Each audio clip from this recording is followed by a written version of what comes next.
On sait que plusieurs experts en santé publique ont dénoncé cette déclaration du Comité consultatif national de l'immunisation relativement à ce qu'on a appelé les vaccins préférentiels. Jusqu'à quel point les avis de ce comité doivent être suivis? Qu'est-ce qu'on doit faire avec ces recommandations? J'en discute avec la docteure Nathalie Granvaux, qui est spécialiste en médecine moléculaire et chercheure à l'Université de Montréal. Bonjour, docteur Granvaux. Bonjour, Madame Deschamps. Donc, pour revenir sur l'objet de cette controverse, en fait, le Comité consultatif national de l'immunisation a affirmé hier que les vaccins de Pfizer et de Moderna constituent des vaccins préférentiels, je cite, que les Canadiens qui peuvent attendre pour avoir ces vaccins plutôt que ceux d'AstraZeneca et de Johnson & Johnson sont mieux d'attendre. Qu'est-ce que vous en avez pensé, vous, de cette déclaration du Comité consultatif national de l'immunisation?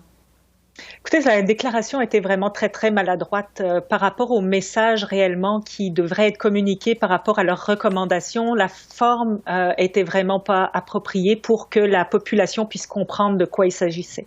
Donc, en fait, le choix du mot préférentiel est vraiment maladroit.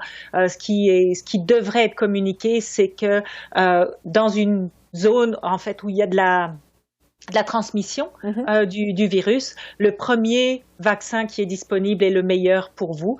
Par contre, on en a déjà parlé ici à votre antenne, oui. il y a un certain nombre de risques. Il y a un risque de thrombose qui a été associé avec le vaccin d'AstraZeneca, qui est la même chose avec Johnson & Johnson, mais qui est très faible comparé au risque de la COVID-19.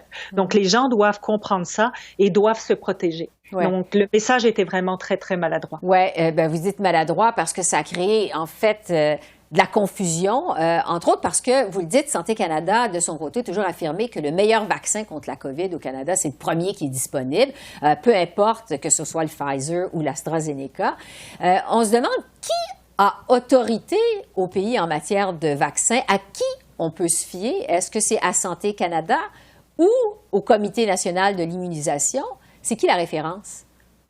En fait, les deux comités, les deux instances ont des rôles différents. Santé Canada se base sur les données cliniques qui sont remises par les compagnies pharmaceutiques qui produisent les vaccins et sur les données des essais cliniques font une recommandation et donnent une autorisation d'utiliser le vaccin dans certaines circonstances. Ensuite de ça, le comité consultatif d'immunisation doit, lui, regarder les paramètres épidémiologiques et faire une recommandation de la meilleure utilisation de ces outils de prévention.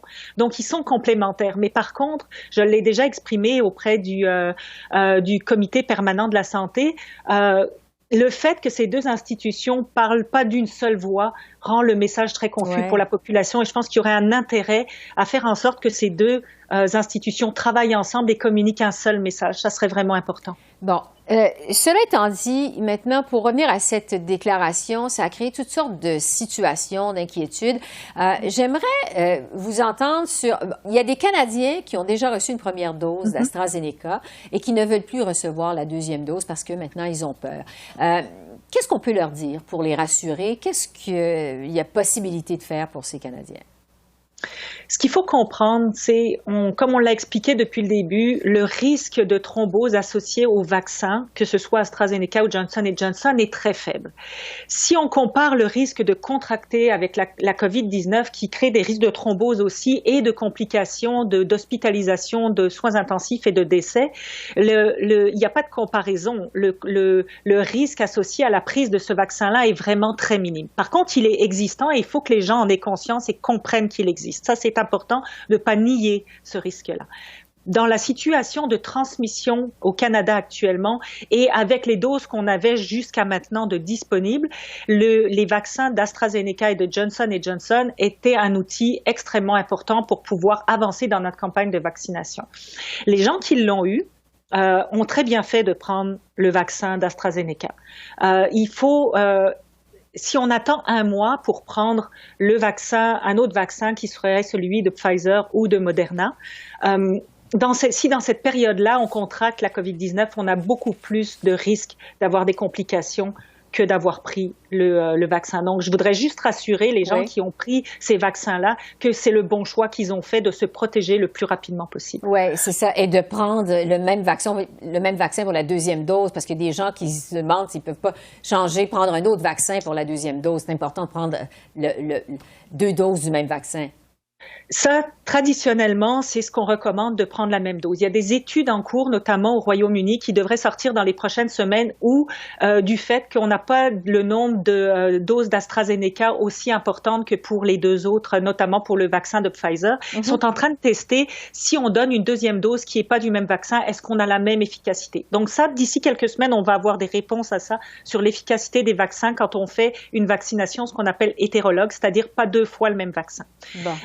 Ici, au Canada, on a, en fonction des doses qui vont arriver de AstraZeneca, le choix va se poser de savoir est-ce qu'on va être capable de donner le même vaccin aux gens qui ont reçu l'AstraZeneca versus donner un autre vaccin. Mais les données sont en cours et devraient être vraiment disponibles très rapidement. Est-ce que ça vous étonne, vous, que le vaccin d'AstraZeneca n'ait pas encore été approuvé par les autorités américaines?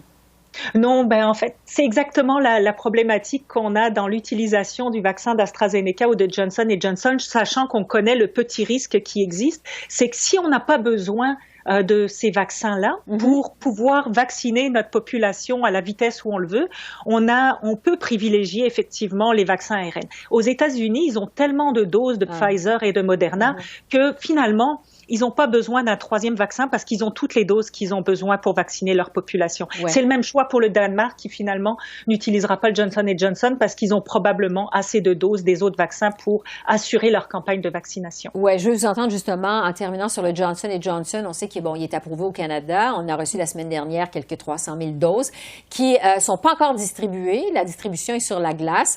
Il y a des craintes quant à la qualité du produit. On parle d'une possible altération du vaccin. Pourquoi l'enquête sur la qualité du Johnson & Johnson est si longue? En fait, ça prend quand même quelques jours. Est-ce que c'est normal? Je pense que oui. Je pense qu'il faut s'assurer vraiment que tous les éléments sont vraiment sécuritaires. Donc, prendre le temps considérant qu'on a déjà beaucoup de doses de Pfizer qui arrivent ces jours-ci. Donc, on peut se permettre de prendre quelques jours pour s'assurer que Santé Canada veut s'assurer que tous les composants aient été produits dans des lieux sécuritaires selon les plus hautes normes de qualité et de s'assurer que si elle dit les doses peuvent être utilisées, elle ne mettra pas en danger la population. Donc, ça, c'est normal de prendre le temps, sachant qu'en raison de plus, on a beaucoup de doses de Pfizer qui arrivent cette semaine. Oui, c'est ça qu'on peut donc se permettre. Ça, c'est la bonne nouvelle parce que les vaccins arrivent, on peut se permettre de prendre son temps. Docteur Nathalie Granvaux, spécialiste en médecine moléculaire, merci beaucoup pour ces précisions. C'est toujours extrêmement apprécié. Merci. Merci. Au revoir.